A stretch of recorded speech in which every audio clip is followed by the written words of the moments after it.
اعوذ باللہ من الشیطان الرجیم بسم اللہ الرحمن الرحیم۔ دوستو، حضرت ابو بکر صدیق رضی اللہ تعالیٰ عنہ نبی کریم صلی اللہ علیہ وآلہ وسلم کے ان صحابہ میں سے تھے کہ سب سے پہلے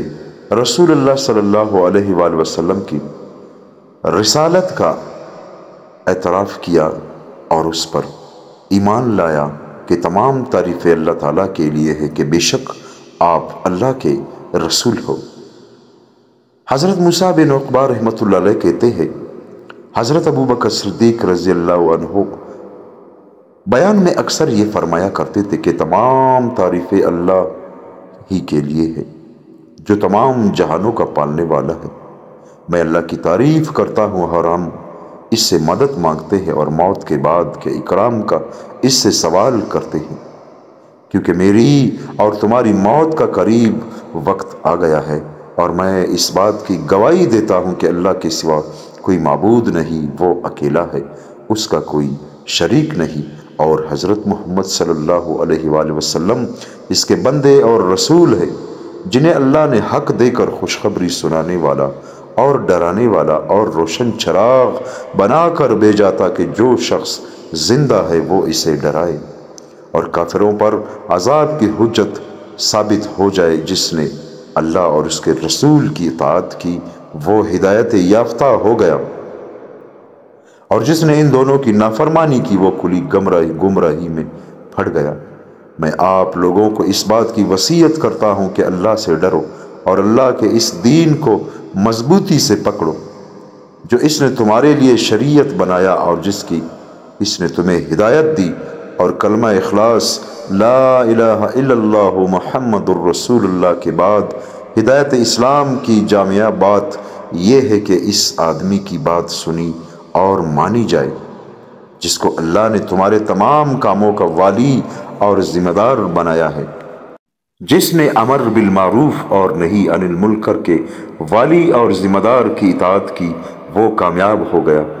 جو حق اس کے ذمے تھا وہ اس نے ادا کر دیا، اور اپنی خواہش کے پیچھے چلنے سے بچو، اور جو آدمی خواہش کے پیچھے چلنے سے، لالچ میں پڑنے سے اور غصے میں آنے سے محفوظ رہا وہ کامیاب ہوا۔ اور اترانے سے بچو، اور اس انسان کا کیا اترانا جو مٹی سے بنا ہے، اور ان قریب مٹی میں چلا جائے گا، پھر اسے کیڑے کھا جائیں گے۔ آج وہ زندہ ہے اور کل وہ مرا ہوا ہوگا۔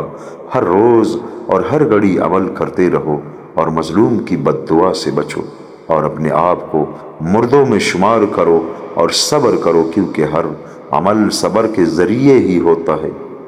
اور چوکنے رہو، کیونکہ چوکنا رہنے سے فائدہ ہوتا ہے، اور عمل کرتے رہو کیونکہ عمل ہی قبول ہوتے ہیں، اور اللہ نے اپنے جس عذاب سے ڈرایا ہے اس سے ڈرتے رہو، اور اللہ نے اپنی جس رحمت کا وعدہ کیا ہے اسے حاصل کرنے میں جلدی کرو۔ سمجھنے کی کوشش کرو، اللہ تمہیں سمجھا دے گا، اور بچنے کی کوشش کرو، اللہ تمہیں بچا دے گا، کیونکہ اللہ نے وہ اعمال بھی تمہارے سامنے بیان کر دیے ہیں جن کی وجہ سے تم سے پہلے لوگوں کو اللہ نے ہلاک کیا ہے، اور وہ اعمال بھی بیان کر دیے ہیں جن کی وجہ سے نجات پانے والوں کو نجات ملی، اور اللہ نے اپنی کتاب میں اپنا حلال اور حرام اور اپنے پسندیدہ اور ناپسند اعمال سب بیان کر دیے ہیں، اور میں تمہارے بارے میں اور اپنے بارے میں کوئی کوتاہی نہیں کروں گا، اور اللہ ہی سے مدد مانگی جاتی ہے، اور برائی سے بچنے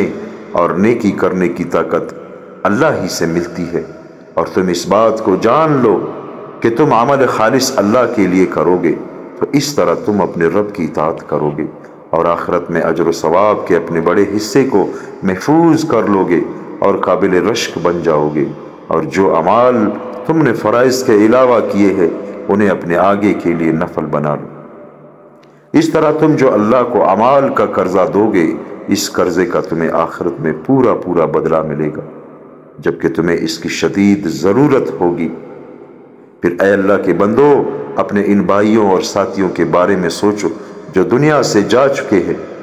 جو اعمال انہوں نے آگے بھیجے تھے اب ان اعمال کے پاس پہنچ گئے ہیں اور وہاں ٹھہر گئے ہیں، اور موت کے بعد بدبختی اور خوش قسمتی کی جگہ میں پہنچ گئے ہیں۔ اللہ کا کوئی شریک نہیں، اللہ کے اور اس کی کسی مخلوق کے درمیان کوئی نسب کا رشتہ نہیں جس کی وجہ سے اللہ اسے کوئی خیر دے یا اس سے کوئی برائی ہٹا دے، بلکہ یہ باتیں تو صرف اللہ کی اطاعت سے اور اس کے حکم کے پیچھے چلنے سے ہی حاصل ہو سکتی ہے، اور وہ راحت نہیں جس کے بعد جہنم کی آگ ہو، اور وہ تکلیف نہیں جس کے بعد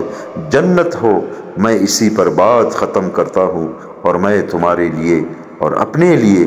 اللہ سے مغفرت طلب کرتا ہوں، اور اپنے نبی پر درود بھیجو صلی اللہ علیہ وآلہ وسلم۔ دوستو، اللہ تعالی ہم سب کو ان باتوں پر عمل کرنے کی توفیق عطا فرمائے۔ حضرت ابوبکر صدیق رضی اللہ تعالیٰ عنہ کی یہ کچھ باتیں تھی جو میں نے آپ کے ساتھ شیئر کیے اور آپ کے سامنے ذکر کیے۔ دوستو، اللہ تعالیٰ سے ہمیشہ یہی دعا کرتے ہیں کہ یا اللہ ثابت قدم رکھنا پروردگار عالم۔ فتنے کا دور ہے میرے بھائیوں اور دوستو، فتنے بارش کی طرح برس رہے ہیں ہم پر۔ اللہ کے علاوہ، اللہ کی نزدیکی کے علاوہ ان فتنوں سے ہماری حفاظت نہیں ہو سکتی۔ جتنا ہم اللہ کے نزدیک جائیں گے اور جتنا ہم اللہ کے رسول کی اطاعت یعنی رسول نے جو راستے بتائے ان پر چلیں گے، اس سے ہماری حفاظت فتنوں سے ہوگی۔ خدا کی قسم وہ فتنے آ گئے ہیں کہ بچنا بہت ہی مشکل ہو گیا ہے۔ عورتوں کا بازاروں میں روڈوں پہ گھومنا اور سرعام رقص کرنا، موبائلوں پہ جو فتنے ہیں میرے بھائیوں اور دوستوں، یعنی ہر طرف سے فتنے میں پھنسے ہوئے مسلمان آخر کب تک ان شیطانوں سے لڑے گا؟ اس کے لڑنے کا دوستو ایک ہی طریقہ ہے کہ اللہ پاک سے فضل و کرم ہمیشہ مانگا کرے، اور اللہ تعالیٰ سے ہمیشہ یہ دعا کیا کرے کہ یا اللہ یا ہمارے رب یا میرے پروردگار، ان فتنوں سے ہماری حفاظت فرما اور اس راستے پہ چلا دے جو تیرے نبی کا راستہ تھا، جو تیرا راستہ ہے، جس راستے پہ تو راضی ہے رب، اسی راستے پہ ہم کو چلا دے۔ اللہ ہم سب کو دوستو نیک عمل کرنے کی توفیق عطا فرمائے، آمین ثم آمین۔